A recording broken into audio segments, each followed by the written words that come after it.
Presman. We've got a great show of actionable betting information coming your way. We're going to start off with Ross Benjamin, one of the best at what he does and a really nice guy at that. He's going to look at the Buffalo-Miami game. Buffalo's currently -6. This is an interesting division matchup, and especially with Tua coming in after his second game back from his concussion. So we'll see how he's going to bet that game. And he's also going to take apart SMU and Pittsburgh in college football. Adam Trigger continues his college basketball onslaught or road show, if you will. He's going to take a look at Princeton in the Ivy League, and he's got a bet for us on Game 4 in the Yankees-Dodgers game. We're going to end the show with Bryan Power as well, having a spectacular college football season and NFL year. He's going to look at UTSA against Memphis and Liberty against Jacksonville State. We've got such a great lineup for you all today. It's also $5 Tuesday over at WagerTalk. Every handicapper has a $5 play lined up. Mine is a 4% in the NFL, and it is an ATS bet, and I'm going to start right there. Ross Benjamin, I'm 46-24 in NFL ATS bets in the last 3 years. Outstanding. 46-24. Now, you've been doing this for a long time. That's a 66% win percentage in 2.5 NFL seasons. Explain to the listening audience how ridiculously good that actually is. Well, that's, let's see, 40, what'd you say, 46 46 wins, 24 losses, 66% in NFL ATS bets in 2.5 seasons. I had to hear it again because that's really good, Prez. Not really good, that's superb.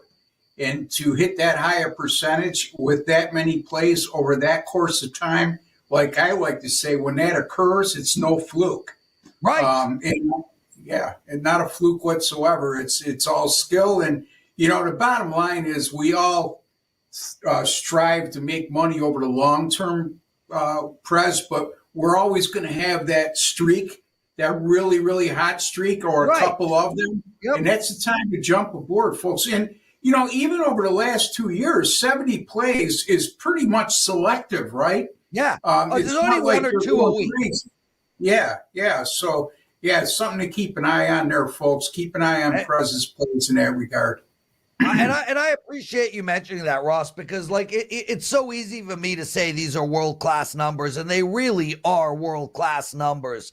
But I want somebody else to validate that because it's just insane to do that over a 2.5-year period. Anyway, my play is up, and it's an ATS bet, and it's a 4%er at that. It's only $5. Please take advantage of that.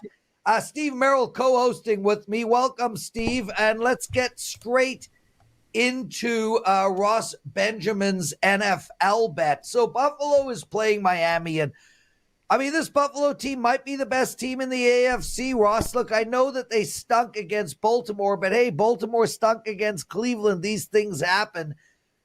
They win. They are really in the driver's seat for this division, but I think they really want the conference bad, and they can't afford to lose any games with Kansas City's head start. And now they're -6. How are you betting this game? Well, the Bills have owned Miami, Prez, as you probably well know, over recent years. As a matter of fact, the Bills have won 5 straight over Miami, 12 of the last 13, 14 of the last 16 meetings against the Dolphins. Also 12-1 in their last 13 at home against Miami. And they've scored 31 points or more in 6 of their last 7 at home against Miami. And most of those are with Josh Allen under center. I'm glad you mentioned that about Buffalo because the big thing with Buffalo is a lot of people question their wide receiver room, and rightfully so. To start the season. But, since the acquisition of Amari Cooper, it's put a whole new element into their offense in terms of how difficult they are now to defend. And look at Cooper's not put up huge numbers in the first 2 games with Buffalo. He's only had 5 receptions for close to 100 yards and a touchdown. However, it's opened up the rest of the passing game, and you see a guy like Keon Coleman over the last 2 weeks, it's gone off. And what I could assess from that is the fact that now these other wide receivers for Buffalo are in a more competitive or a more comfortable role, and they're playing within themselves. They're not having to carry more weight than they're capable of doing. So the Bills 3-0 straight up in ATS in their last 3 with a average victory margin of 16 points per game. They're 7-0 in their last 7 regular season at home, 19-2 in their last 21 regular season home.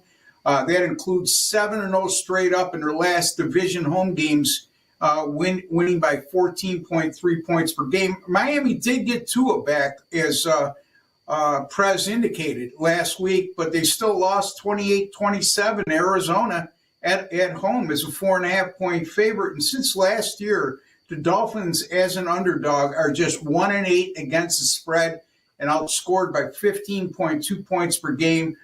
This is a Buffalo team that's only committed 3 turnovers all season, Steve, and I know you look at stuff like this, plus 11 turnover margin while Miami's at -3. Give me the Bills -6 over Miami, Steve.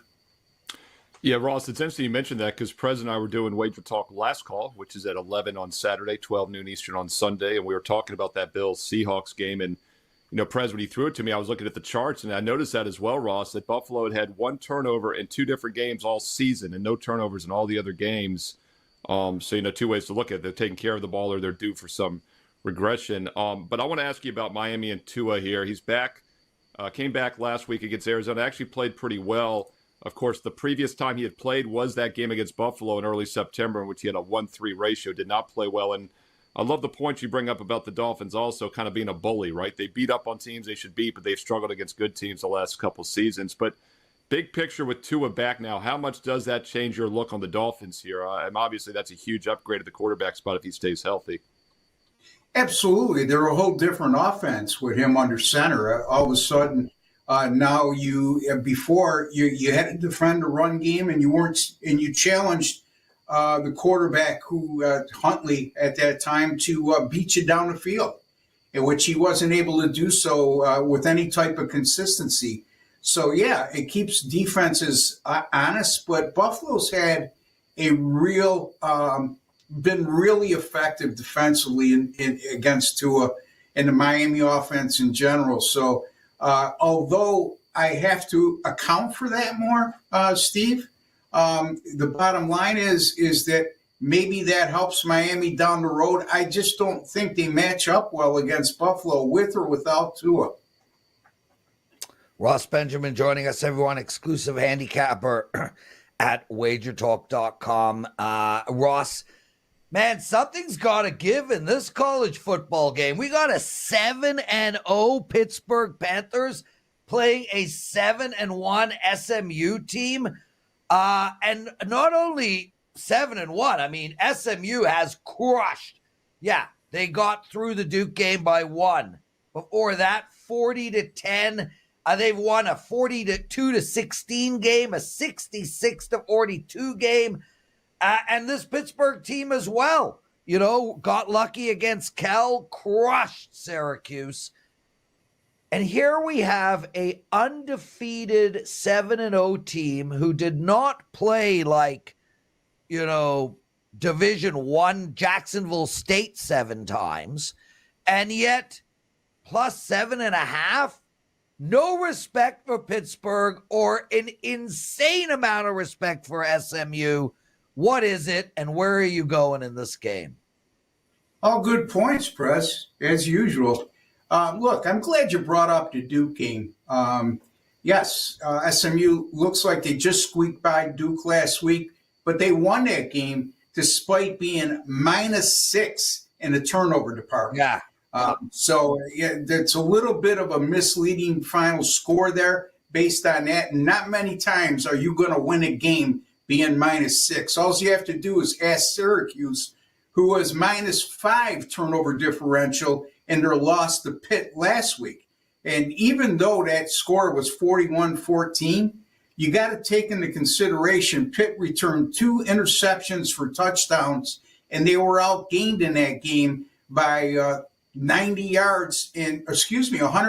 yards, and they only amassed 217 yards of total offense despite scoring 41 points. So a lot of that lopsided score, you have to sort of account for the turnover margin in that game. And their last 2 games, they were so explosive to start the year offensively. But I just mentioned the 217 against Syracuse, and they had less than 300 yards of offense against California the week before. So, again, 7-0, but they have not, even though you say they haven't played the likes of Jacksonville State all year long, they still haven't faced a team ranked in the top 25 all season long, Prez. And 3 of their wins came by 4 points or fewer. So SMU, again, this is a team with 1 loss. Prez just mentioned their dominating performances beside the near miss here against Duke last week. But this is a team that's 458 yards or more in their last 4. And also the fact that their only loss came at home against number 9 and undefeated BYU, and that was just 18-15. Right. And, you know, again, to finalize, you got a lower-ranked team with 1 loss. They're playing a higher-ranked team, and they're favored by more than a touchdown against an undefeated foe. I mean, to me, they're begging you to take the underdog here, Steve. I'm going to take SMU, and I'm going to lay to 7.5. I'm not going to worry about the hook on a key number. I think SMU wins this one handily. Ross, I'm going to throw to Steve to ask you a follow-up here, but I just want to quickly mention, and feel free to add to this.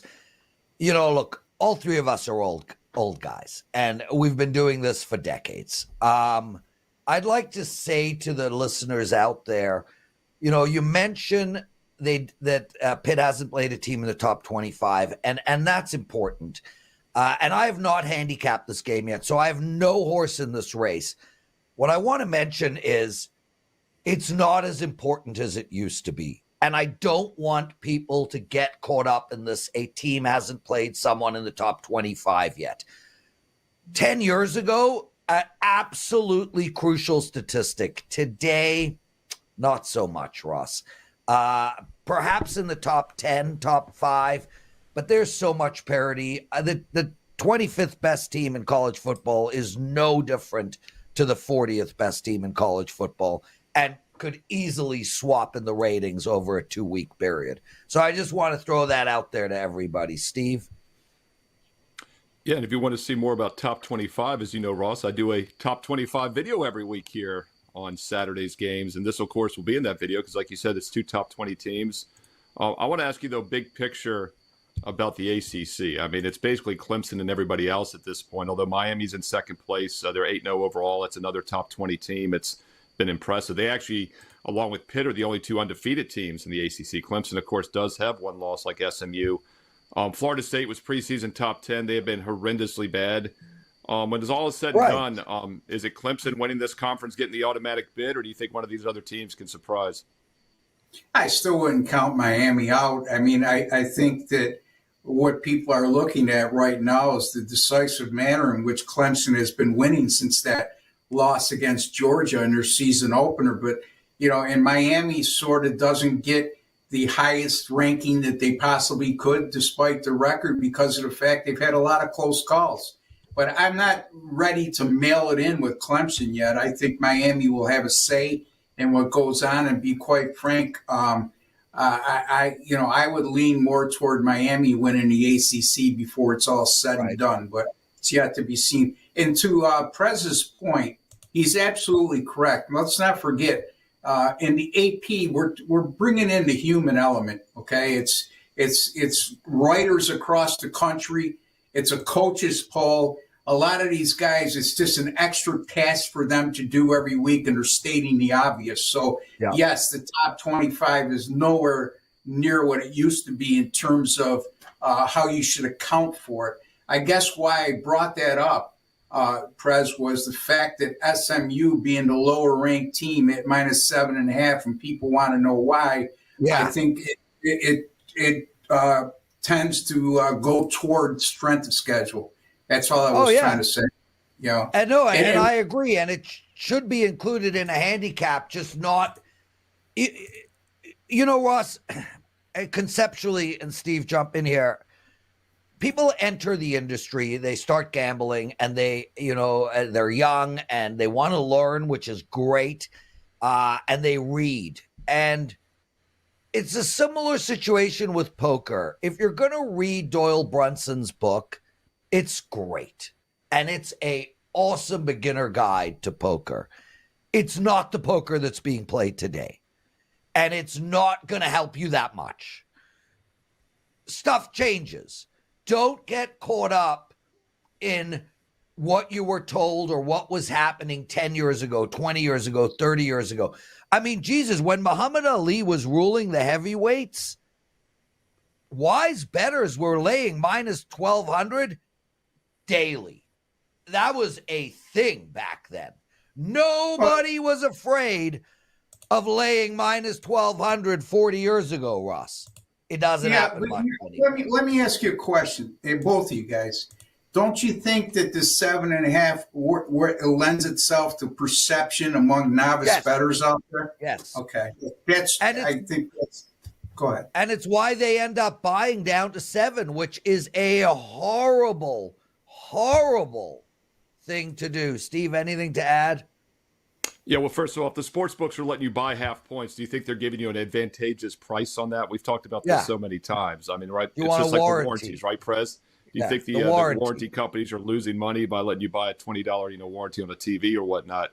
The other thing I'll say as well, and I'm going to talk about this actually, this is a great transition, Ross, into what bettors learn. I'm going to talk about in a moment about how some of the quant firms in sports are entering sports betting, some of the Wall Street trading firms, and we'll talk about that in a moment. But what I was going to say about the 7.5 is that, first of all, the sharps are very aware of 7.5, the difference. And, they might not play a game at 7.5. They might come in on the dog at that point. So there's a lot of things at play. But like you said, Prez, back 30, 40 years ago, we didn't have all these sharp betting groups keeping the odds where they should be.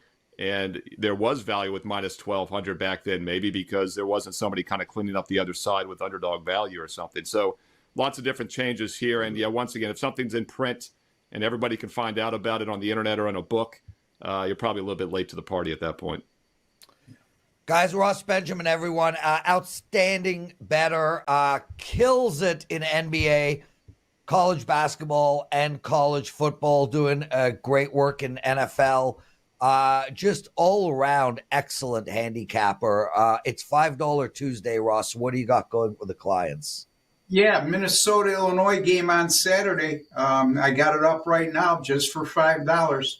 That'll be a $25 pick starting tomorrow. So jump aboard there. And as Prez alluded to, my college football since December 2nd of 2022, 113-78, 59%. And Prez, I told you how good 46-24 is, and I'm sure you will reiterate the fact that when you go 59% over 191 college football picks. Incredible. Over close to a 2-year period of time. That's not bad either. Check out all my streaks, folks, by just simply going to my personal link at WagerTalk.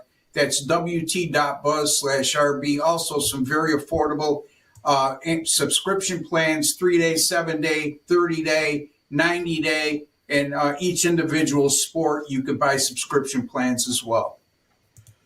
Ross Benjamin, everyone, awesome stuff, Ross. Guys, someone told you about Bitcoin going nuts in the month of November. That person was a genius. 72,582 at this exact moment, exactly as predicted by me 100 million times on this show. I really hope you guys take advantage of the information we give out. Steve, what did bettors learn?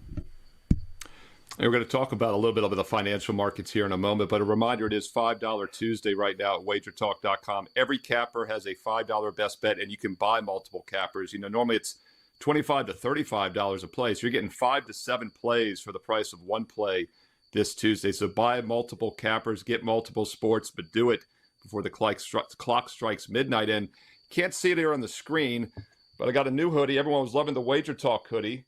So they sent me a Gold Sheet hoodie, and boy, is the timing appropriate, because there is a special promo code within every $5 package today, which gets you the Gold Sheet for just $5 this week. The legendary Gold Sheet, you know, you talk about 30, 40 years ago, Prez. The Gold Sheet goes back even longer than that. It's gold, Jerry. It's gold. Check out the Gold Sheet. Don't miss it. It's just $5. That's gold, Jerry. Gold. That episode was on like 2 nights ago, by the way, which is just fantastic. Made my week. And it is gold, Jerry, gold for everybody. Just $5. You get the Gold Sheet when you buy any $5 package today at WagerTalk.com.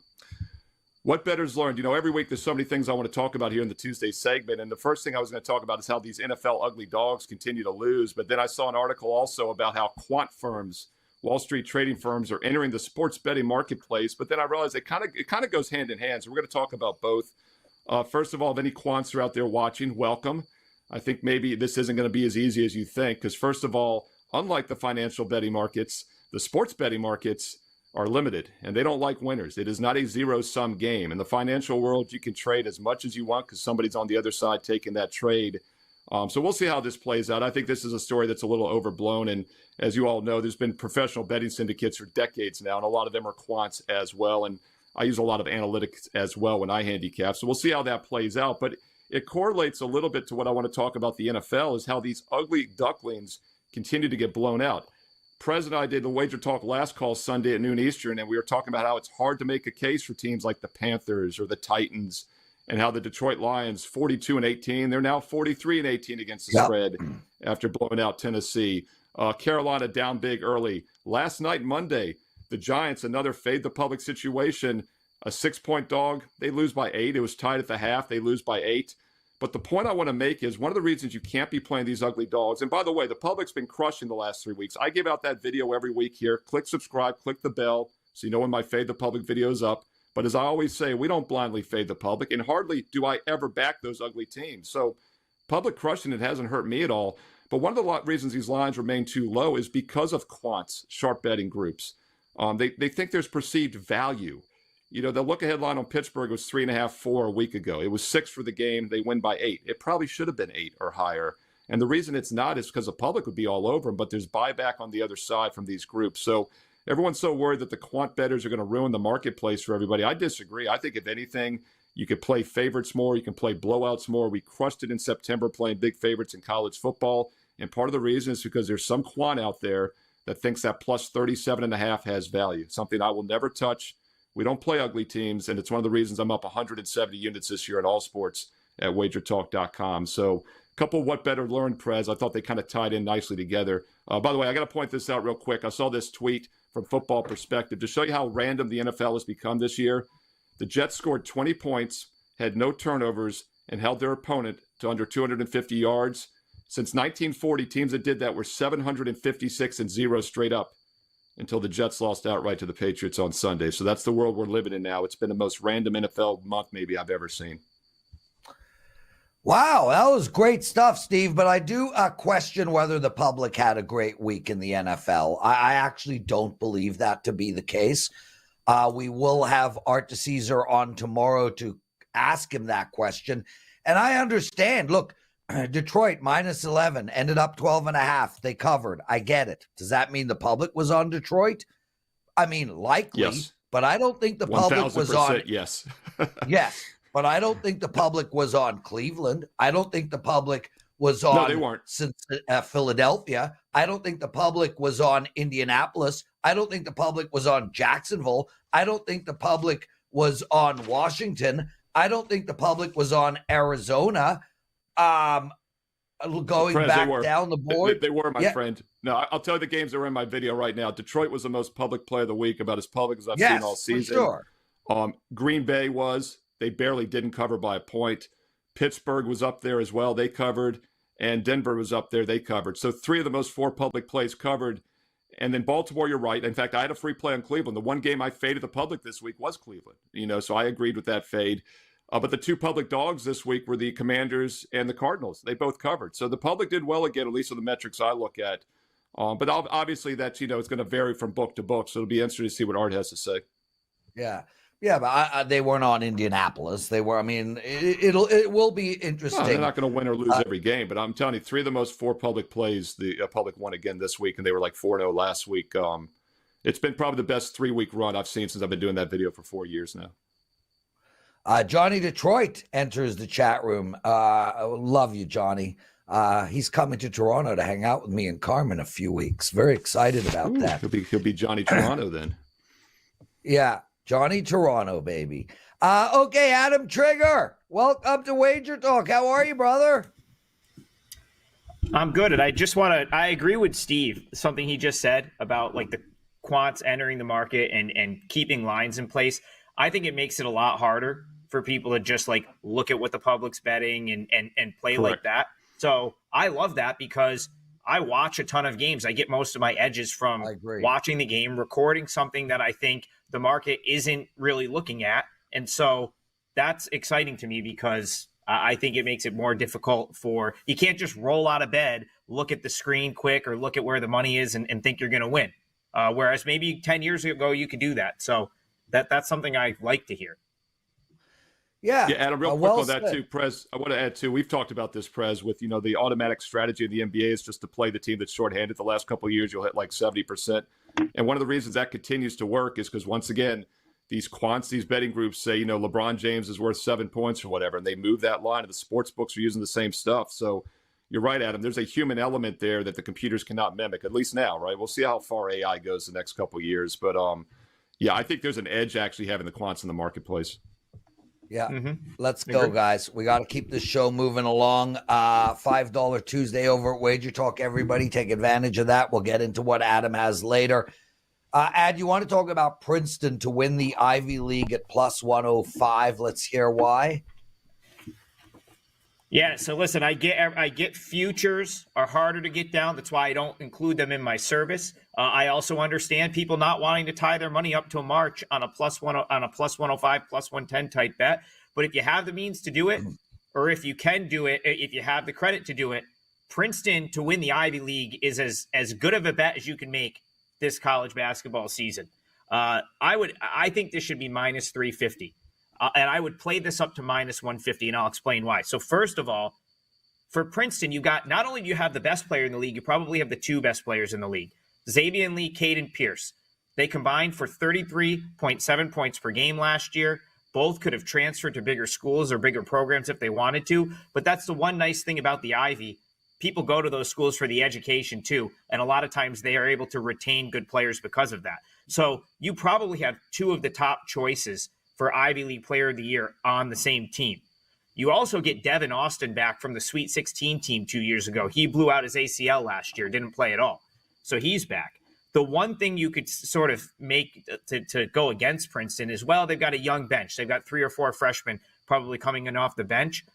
I would say you're discounting the fact that you got 2 of the best players in the league, and Mitch Henderson is one of the better coaches in the league. Another reason you got to like Princeton here, Yale can't possibly be as good as they were last year. Why? They lose 3 key players. August Mahoney, who graduates, who is a veteran senior leader of the team, and 2 guys to the Big Ten. How often do you see that? A team like Yale loses 2 players to the Big Ten. Danny Wolf to Michigan, Matt Noling to USC. I don't think Yale can win this league without 2 Big Ten caliber players. And then finally, the dark horse, the team that I really liked a few weeks ago, Brown, loses their big man to season-ending shoulder surgery, which I don't think has fully been sort of put into the odds yet. So Owasu Anane is going to miss the year with shoulder surgery, already had surgery. They lose Kalu Anya to St. Louis. And then you go down the line. Cornell's loss is Steve Merrill's gain. Brian Earl is the coach of William & Mary. Woo! That's a big loss for Cornell. He's a great coach and he has a complex system, so they're in a rebuilding year. Columbia and Penn are both better, but they're not ready to win this league. Harvard and Dartmouth are both bad. Princeton's going to win this league, guys. I'm just telling you right now. They might go 14-0 in league play. That's how good this team is. Even 13-1 or 12-2 likely wins the Ivy, and you're going to give me plus money on that? That is a gift. It should be closer to minus 200, plus 105 or plus 110. Any plus money, anything even close to evens, that's a great bet. Princeton to win the Ivy. Yeah, I love where you're going with that, Adam, because Brian Earl once again left Cornell. They almost beat Ohio State at the NIT last year, had a really good team. And then Cornell's top player, I believe, got $200,000 to go to Vanderbilt this year, who was an Ivy League Player of the Year. So they'll definitely be downgraded there, and that'll help Princeton win the conference, according to Adam Trigger.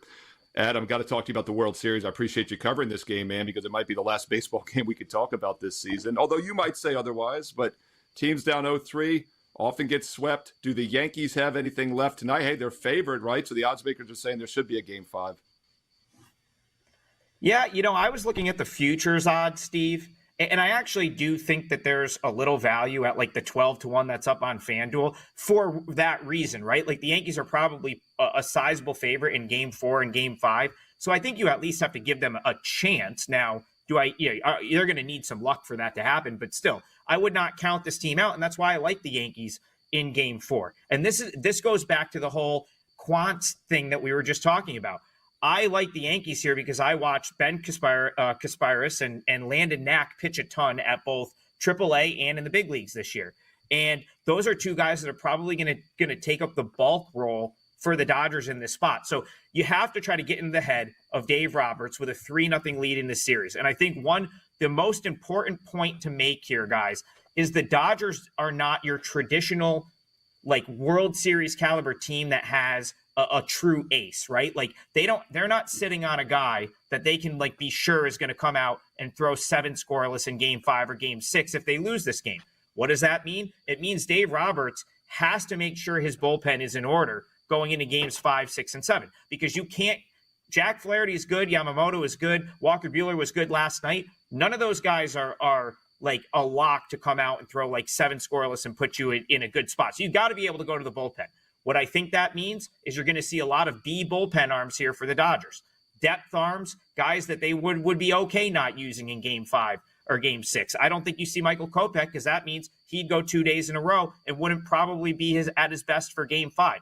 You'll probably see Treinen if the Dodgers are in the lead, but if they're tied or behind here, it's going to be the bottom guys. And if Knack and Kasparius are doing the bulk here, I think you got to give the Yankees an advantage. Luis Gil's the starter for the Yankees. He walks a lot of guys, led the MLB in walks, but he's got good stuff. So maybe he has his really good stuff and he's doing well, or it's all hands on deck and he's got a quick hook. This would have been a client play for me if I could have get mine cut like minus 115, minus 120. At minus 140, it's more of a lean, but I do like the Yankees tonight. Adam Trigger, and I just want to add something real quick, and I'll merge it with a couple of television recommendations. I just watched The Comeback, which was excellent. 3 episodes on Boston in 2004, down 3-0 to the Yankees, came back and won that series. And I also just watched Face Off on Amazon Prime, which is the NHL sort of version, and it focuses on Edmonton Oilers down 3-0 against the Florida Panthers in the Stanley Cup Finals last year and came back and forced a Game 7. And the reason I'm mentioning this is, and Adam, I don't know if you and Steve realize this. I didn't. These players desperately do not want to get swept. And I didn't know it was that important to them. I figured you're down 3-0, call it a season and move on. They are desperate not to get swept. And I didn't realize how important that was. And I think it is something we should include in our handicap. Anything quickly to add there, and then we'll call it a segment? Yeah, well, I want to. So first of all, this is baseball, right? This is not hockey. This is not basketball. Teams win 3, lose 4, win 5, lose 4 all the time in baseball. I don't think these players feel like they can't rattle off 4 straight wins. The second thing I want to point out is if you were to parlay the money line odds of Game 4 and Game 5 with the Yankees, you're probably only coming out around 2-1, right? Like they're minus 145 or so tonight. They'll probably be a bigger favorite tomorrow if we get a game tomorrow. I did out the odds here. I think the sort of rolling it over game to game, Steve talks about this sometimes, it's usually better to do that, is actually not the case here, because if you're starting to roll over what the money line would be, Game 4, Game 5, Game 6, Game 7, I'm coming out with roughly 9 or 10 to 1. FanDuel's giving you 12 to 1. There might be better out there than that. So this is like one scenario where I actually think there's a little bit of value on that 12 to 1 with the Yankees to pull it off. And if they don't, it's 12 to 1. So you're not slamming that anyway. Maybe worth a sprinkle, but I wouldn't count this team out. Yeah, I don't love that bet at all. I do understand it based on the money line math component. However, 12 to 1 is around 8%, and 8% of teams down 0-3 do not win. It is not a good bet from my perspective. What do you got to promote on $5 Tuesday? Yep, so two things. One, I've got my entire college basketball season through Thursday, the 31st, is going to be the lowest price we're going to offer it at all year. You use coupon code TRIGCBB. So that's TRIGCBB, full season college basketball, all access, every pick from Monday, November 4th, when the season tips off, through the NCAA championship game. The other thing I have up for $5 Tuesday is a college football play, 4% play that goes Saturday. I've now won 4 straight weeks in college football, going for a 5th straight winning week. I've got 3 in a row, nice 3-0 sweep on Saturday, and a play I really like on Saturday. That's just $5 until midnight. Adam Trigger, everybody. Don't worry, guys. On Tuesday, we run late. We still have Bryan Power to come. I will not have a daily presidential address, but I will give you guys a really strong hockey bet, and I'll do it at the end of the show, so stay with us all the way through. Steve Merrill, it's time for your big game breakdown, and also let us know what you're doing on $5 Tuesday. Yeah, it's $5 Tuesday right now at WagerTalk.com. Get my strongest play for Tuesday night right now for just $5 on the site. No promo code needed. That's an instant 80% discount. And while you're there, you can also get the Gold Sheet. Look at this fresh new hoodie. Hey, comment below if you like the hoodies. Many of you have loved that Wager Talk hoodie, so we had to have the Gold Sheet one of the collection here, and that will play well because it is $5 Gold Sheet this week. There's a special promo code inside my $5 best bet right now, which gets you the Gold Sheet as an added bonus for just $5 this week. And boy, the Gold Sheet has been part of my handicapping arsenal since I was a young child, just like little chocolate donuts have been on my training table since I was a kid. Let's look at Tuesday night college football. New Mexico State, Florida International. Look, I've been trying to do a Tuesday night, a Wednesday night, a Thursday night, a Friday. I'm trying to do one of these primetime free play videos for you each and every week. And I think we went 2-0 a couple weeks ago on the Tuesday-Wednesday game. The last couple weeks we've missed them, and everyone feels like Chicken Little. The sky is falling. Let's get something straight, folks. This game will not be on my client best bet card tonight. These are some ugly teams, and there's a reason they're playing on Tuesday nights. But with that said, I do think there's some value still. Maybe as a 1% TV opinion on Florida International minus the 8.5. First of all, New Mexico State, a terrible team, one of the worst passing attacks in college football. And I always like to fade underdogs, especially on the road when they're not going to be able to catch up and they don't have backdoor cover potential. And New Mexico State has 0 backdoor cover potential. They average just 4.8 yards per pass, but on the road this season, they've been really bad. They average 3.3 yards per pass attempt. I want you to put that into perspective. 3.3 yards per pass attempt, not rush attempt, which would be bad on its own. Pass attempt. And yards per play, 3.4 yards per play, 8 points a game. And the results have not been surprising away from home. They got blown out in most of their games, to say the least. They lost by 48 at Fresno, 20 at Sam Houston. They lost by 41 at Jacksonville State. And then they got a rare win, snapped their 5-game losing streak with a home upset against Louisiana Tech 2 Tuesdays ago. They were off last week, so yes, they do have a bye week to travel here, but Florida International is on the Tuesday routine. In fact, they stay at home for the second straight Tuesday after having Miami Vice night last Tuesday. Very low-scoring game last week, and these Tuesday games have been very low-scoring, so I wouldn't argue with the under 43, but there's just not much value left considering it opened 47.5. Minus 8.5, take a look at Florida International, and look, I know we're not supposed to play college football teasers, and I agree, but this isn't the worst college football teaser you could play because you get them down to 2.5, and with a total of 43, yes, it should be a low-scoring game. So I'm not going to veto a college football teaser. I know you all love action on these national TV Tuesday night games. I'd lean Florida International, and I think at minus 2.5, it's not a terrible teaser selection to tie up with some other teasers this week, maybe in the NFL or elsewhere. Take a look at that game, 7 Eastern on CBS Sports Network. And once again, $5 Tuesday for every capper, including myself, at WagerTalk.com. And you can add the Gold Sheet for just $5 for this week with a special promo code that's inside each and every $5 pick. Steve Merrill, WagerTalk.com. And oh, by the way, the NBA remains undefeated. We pushed last night, so we're still 3-0, 100% this year in the NBA, up over 200 units the last 3 years alone, and number one all time. So not a bad time also to get the last opportunity to get a 30-day package for just $249. Normally football is $249 for 30 days. You're getting all the other sports included for free because it's an instant $50 discount. But that special 30-day offer, $8 a day, all sports, expires at midnight as well on $5 Tuesday. Check it out, Steve Merrill, WagerTalk.com. Like, comment below, hit subscribe, and click that bell for instant alerts here on WagerTalk TV. Yeah, thanks, Steve. And I agree. Listen, conceptually, teasing college football is not a wise plan. But when the total is that low, right, those are the times where you could kind of jump in and do a tease. Steve, I'll give out my college football bet. I have a bet up for my clients. It's a 3% play. I'll give it out for free just because I'm loving the show and everybody right now. And that is the under in La Tech and Sam Houston State, under 45.5. That is a client play. Speaking about happy clients, Bryan Power joining us.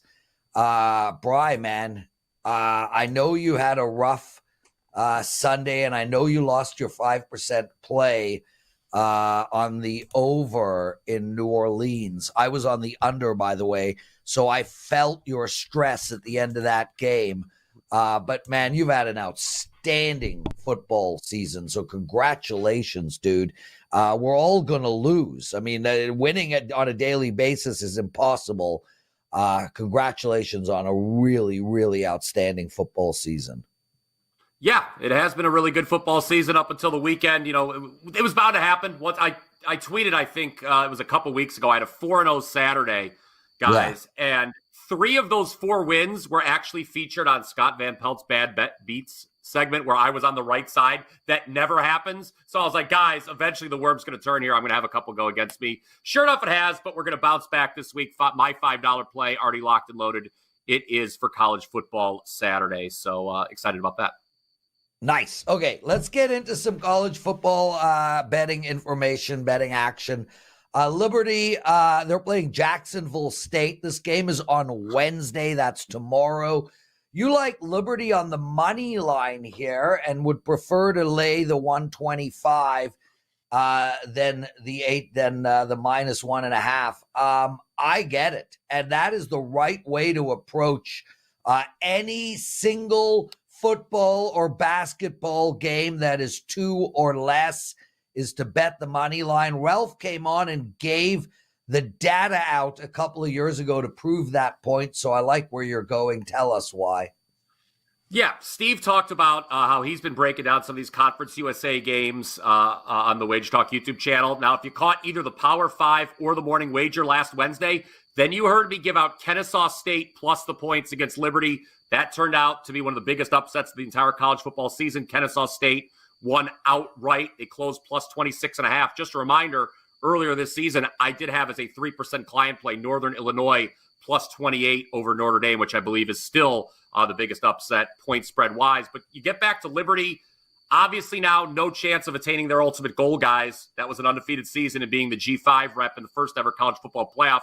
I talked about last week on the Morning Wager on the Power 5, how no one wanted Liberty in that spot. They were embarrassed last year in the bowl game by Oregon. They really aren't that good.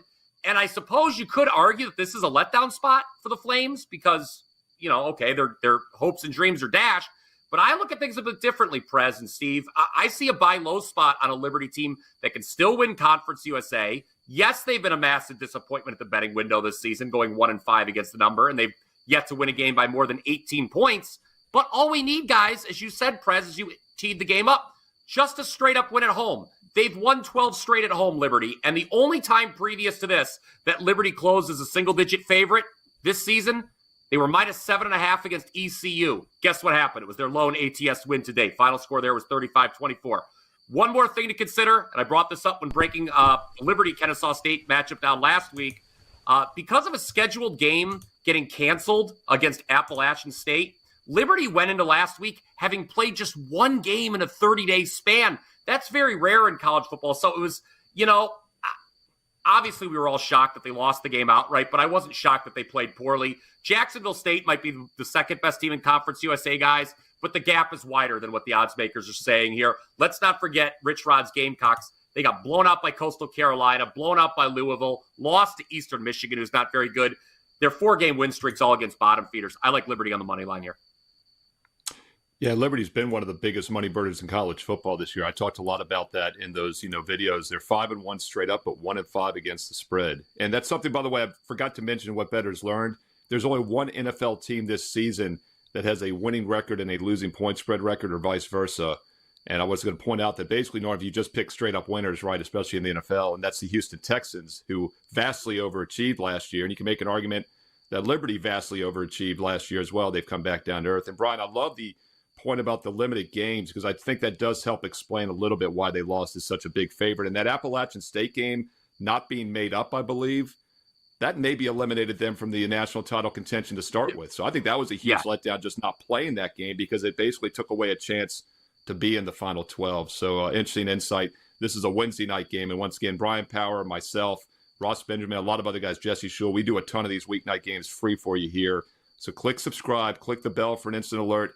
Comment below if you're liking the videos. We'll keep them coming. And don't forget to hit the like button. Everybody do it right now. Boom. Took 1 second, Prez. I timed them. They all smashed it. Hit that like button here on WagerTalk TV. All right, Brian, let's transfer over to a Saturday college football game. We're talking about that key number of 7.5. Well, you've got a game where it's sitting right 7.5, and that's Memphis at Texas San Antonio. Beep, beep, the Roadrunners. One of the best nicknames in all of sports. There you go. See, I knew it. What are you doing with this one on noon Eastern on Saturday?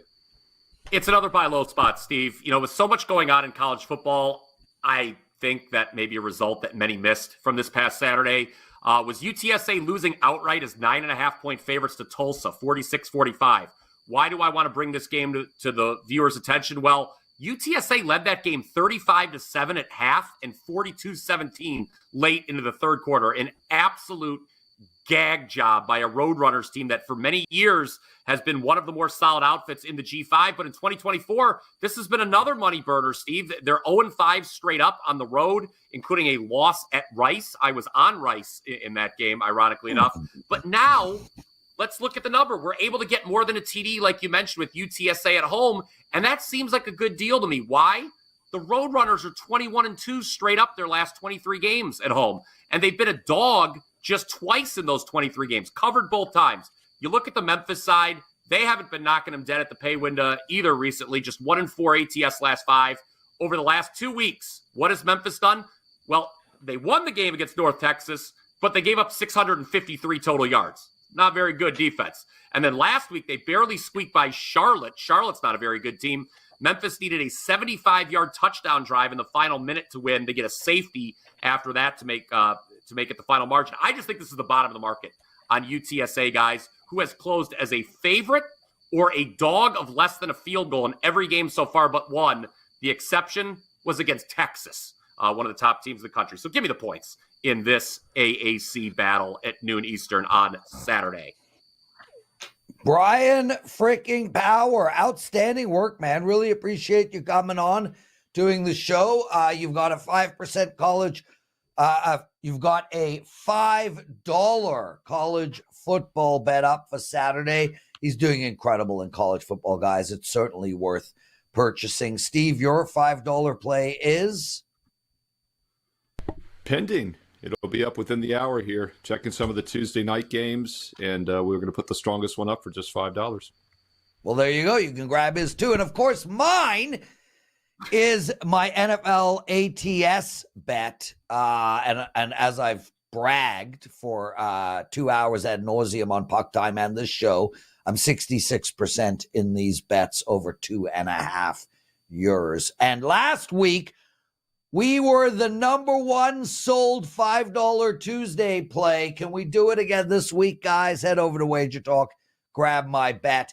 We're almost done. I want to give out a quick free bet for you guys. And basically, it's up on the free pick page over at WagerTalk, and I absolutely love this play.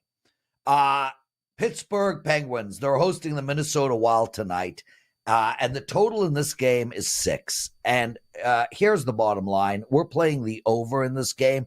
And I'm going to literally read to you what I wrote in the free pick section because I think this is a real strong argument And basically that is when I look at this Penguins team, I see a team that will score 3 goals or more almost every single night. I also see a team that will let in 3 goals or more almost every single night.